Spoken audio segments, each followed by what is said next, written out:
Welcome to EQ Unlocked. I'm Matthew F. Stevens, your host, and today I want to start with something that most people have never heard of. A name, rather, that most people have never heard of. Dr. Nicholas Hobbs. You won't find him trending anywhere. He's not leadership bestseller, but everything I'm about to tell you about the kids I work with, about one of the businesses I tried and failed to build, about why ROS kind of exists at all, starts with this man and a system he built called Principles of Re-Ed, and that stands for re-education. I didn't discover Hobbs in a textbook. I discovered him on the floor of a residential treatment facility, watching his ideas work on kids nobody else thought were reachable. And I had no idea back then that they were also working on me. That's the whole episode today. Who Hobbs was, what I watched his system do for kids, what I didn't notice it was teaching me about systems themselves, and the strange, humbling detour I took, trying to turn good intentions into a business without ever building a system underneath it. That taught me the difference between an idea that's real and an idea that's built to hold. I didn't find Dr. Hobbs on my own. Someone put him in my hands. His name was Doug. Doug was a clinical coordinator in one of the residential treatment facilities I worked at, Presley Ridge. And he was the first person who looked at the chaos I was managing every day and said, there's a framework for this. You're just improvising it. And so, that's where it all started. The principles of Re-Ed. Doug also introduced me to Dr. Bruce Perry, Dr. Bessel van der Kolk, but Hobbs came first. And Hobbs is the one who showed me something I didn't have the language for. And that was a system, that everything has a system. Everything sustainable, anyway, has a system. And we can dive into this and go off on and down a rabbit hole, but we're not going to. You see, look at the earth, right? It rains, the water seeps down into the ground, the grass grows, the sun comes out, and it's a cycle that repeats itself.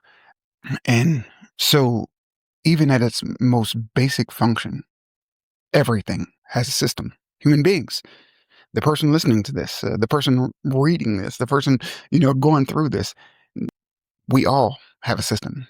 It's called a nervous system. So again, I just really want to drive home that everything works off of a system. Everything's sustainable anyway. Re-Ed, it wasn't a technique. It wasn't a worksheet or a single trick you pulled out when a kid was struggling.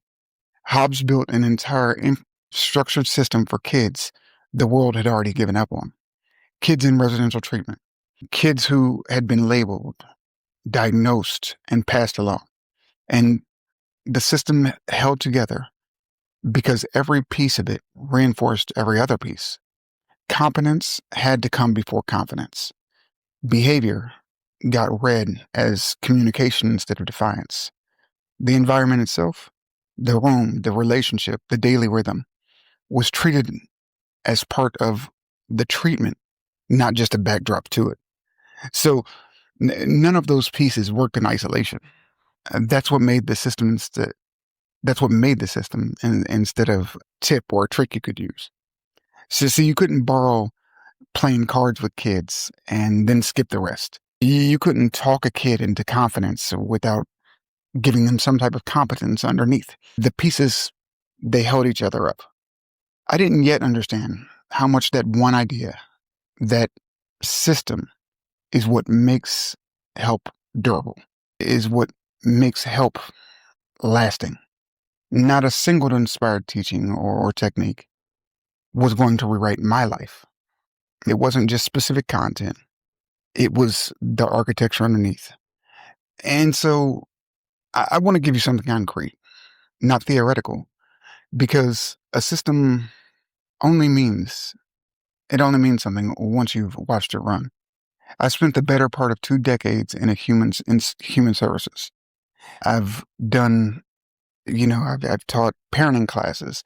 I have worked in juvenile detention facilities. I've worked in residential treatment facilities. I've worked in group homes. I've worked in schools. I've worked in campuses. I've spoken publicly at, you know, Cleveland Public Schools, like done county detention work. You name it, I've done it. And I always reach to that example of playing cards with kids. But I want to be precise about what it actually was. It was never just a card game. It was one piece of a structured system that also included how staff talked to kids during the downtime, how the wins were tracked, and how all of it was built on day after day. How a kid's environment was deliberately shaped around them instead of left to chance. You see, the card game, that was just the visible part. But underneath it, it was a complete system holding it up. Every adult on that floor, reading behavior the same way. Every small win was logged and built on. The environment itself doing as much as anything else that was actually said out loud. If you were to remove that card game, right, you were to take playing cards out of that system and just run it alone, well, it was just a card game. But inside the system, it was something completely different. Proof repeated over and over that competence built before confidence inside a structured design make that order non-negotiable. And so, again, it was the systems that my mind got open to, that my eyes were open to. And without fail, it worked. And not in like a made-for-TV way, like, you know, it was a slow, boring, repeated way that looked like nothing was actually happening until eventually something had changed. Because the system didn't let a kid slip back to where they started. It just built and built and built. And so no matter who would come in, right, that same system could be built upon. Now, of course, there were staff who, you know, didn't exactly understand what we were doing, who didn't even care. But the reality of it is, as long as they added some part of the piece of these principles of rehab, either knowingly or unknowingly, the system would continue building upon itself. See, eventually I left that work, and not because the system stopped working, but because, you know, of things in my own life. I wasn't yet regulated enough to carry while also holding other people's dysregulation. Now, it took me a long time to come to that realization, but that's a different episode. What matters for today is what happened next. Years later, and frankly, almost by accident. So, a little while after I left direct work with kids, I started noticing something I wasn't looking for.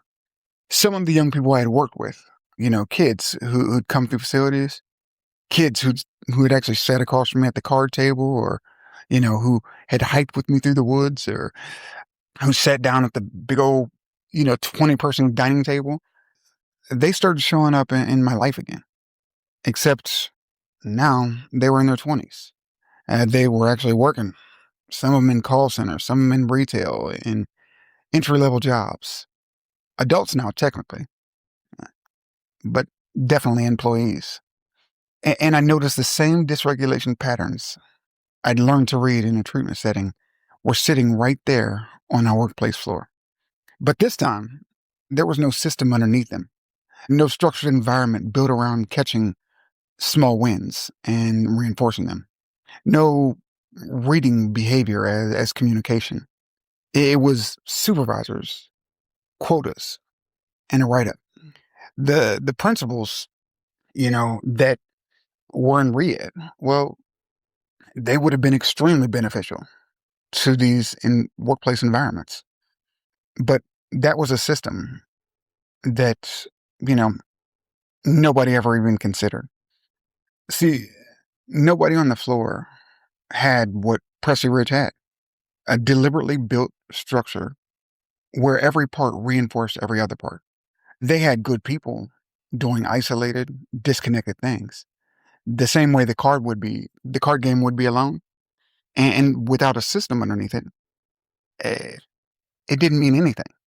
So there was a bunch of good people in these different work sites who were trying to do good, isolated things, but it ultimately failed. And so people would leave jobs, people would walk out, people would get fired for all seemingly unnecessary things. And hit me at that point how valuable these principles of reshaped could be beneficial in the workplace.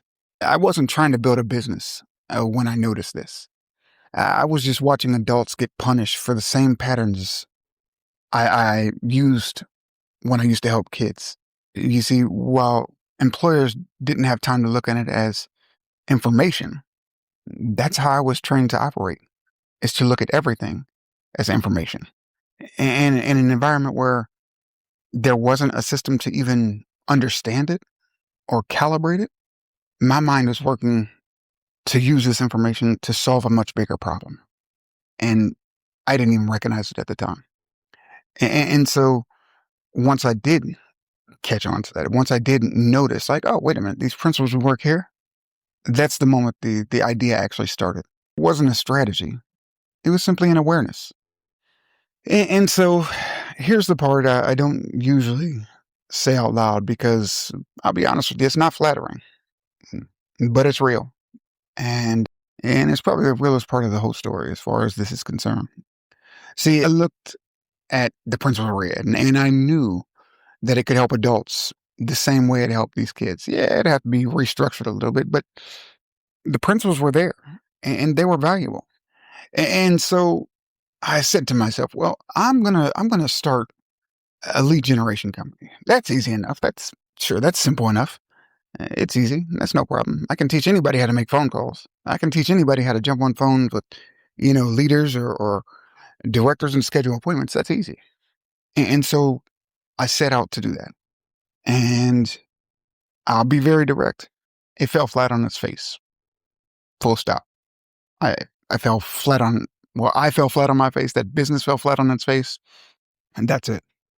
Not because I couldn't do it, or not because uh, the principle, this READ principle to help employees was wrong, but because of something much more basic, which was I knew absolutely nothing about business. I didn't know how to make money. I certainly didn't know how to package what I knew into something that I knew a company would pay for. I had no idea about that. I had spent 20 years learning how to read a dysregulated kid across a room, and exactly 0 years learning how to read a P&L statement. So the business side collapsed completely, just flatly failed. I'm okay with that. I'm okay with that. Because underneath that failure was something I couldn't explain away. And that part mattered. You see, young people in their 20s that I had never even met before I had this idea, they walked miles to learn a skill that may never help them. And they did it for free. Yeah, they literally walked miles just to learn what I was teaching, even though I couldn't offer them any pay at the moment. And so that taught me something. It taught me something extremely valuable. Not because I had answers about money, because I didn't, but they walked because something about how I showed up, something about these principles of READ that I had reshaped for them. Well, they saw some value in that, and they knew it was going to benefit their lives. And so they were willing to go to a certain length to get it. Now, like I said, the business fell flat on its face. That's just what it is. But the instinct that I had built, the knowing that these principles could help people, that was really successful. And it was almost surprising that these, kids in their 20s were willing to walk sometimes extremely far distances simply to learn about these principles. And I want to be precise here because it's easy to get this next part wrong. I frankly almost told it wrong myself. ORS, it doesn't run on Hobbs' specific principles. You see, READ, the principles of READ, they were built for kids in treatment centers. ORS, it deals with adults. It deals with recovery speed after stressful events. It deals with helping individuals to implement training and coachings they receive naturally. It builds a system from regulation clear through success and helping people to become the best they can in any position they are. It works on improving workplace culture. It improves, attrition rates and things like that. So I want to be clear about that. ORS is not, it's not based on, you know, Dr. Hobbs' principles of rehab, but there were some extremely important lessons that all adults, that all human beings need that could be extracted from the principles of rehab. See what Hobbs actually gave me. It wasn't a list of techniques to repackage. It was proof that a system, not a single intervention, not a motivational moment, an actual structured system where every part reinforces every other part is what makes helping people durable. That's the lesson. Not use a card game, not say this phrase to a struggling employee. The lesson was if you want to help people and you want it to hold, you have to build a system around it. You don't rely simply on just good moments. The lead gen failure proved the other half of that lesson by failing. I had no system. I just had a good idea. I had good intentions, and it collapsed the second I had to survive contact with a real business. The walking miles was proof that something real was here. And the collapse told me I hadn't built a system around it yet. And that gap, that was the real value. You see that no system, if I don't have a system for what I'm creating, then it's not going to hold. See, I have to go back to ORS again because it's a micro conditioning system, right? And it's built specifically for organizations. It strengthens employees. It improves operational metrics. It shortens recovery speed between stressful events on the floor. And it helps the company and individuals get more out of just being human instead of just adding to the head count, right? And so I wanted a system that not just helped the business, but I wanted a system that helped individuals. And frankly, that's where this whole idea of ORS came from. See, it's built from years inside just a wide variety of experiences. And so what Hobbs gave me was the architecture underneath it. If I built a system, it was sustainable. If I didn't, it would never hold. So here's where it gets tested for real. Everything so far, Hobbs, the kids, the noticing, the failed business, all of it was still abstract. An idea about systems. Even the lead gen attempt was still a pitch, not a live test. The real test was whether I could build a system or would this always just be a one-off idea? And more importantly, could that system that I created survive inside an actual organization?